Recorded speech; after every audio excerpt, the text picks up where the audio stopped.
Folks, before I begin my remarks, I want to address something that right up front.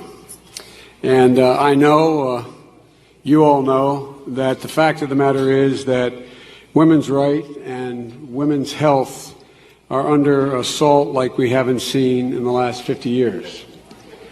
And we've seen state after state, including Georgia, passing extreme laws in clear violation of constitutional rights protected, including Roe v. Wade. And some have gone so far in states to deny even any exceptions for circumstances that would involve the right of a woman to choose. And it's clear that these folks are going to stop at nothing to get rid of Roe, and it's clear to me that we have to just be just as strong in defending it. I support Roe. I support a woman's right to choose under that constitutional guaranteed provision. And quite frankly, I always will. Folks, you know, and I'm going to fight to protect a woman's right to make her own personal decisions when it gets to her health care.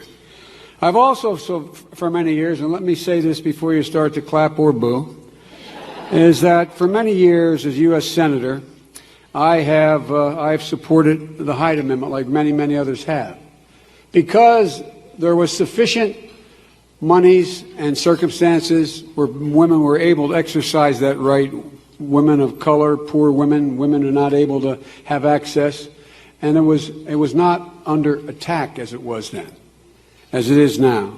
But circumstances have changed. I've been working through the final details of my health care plan, like others in this race, and I've been struggling with the problems that Hyde now presents.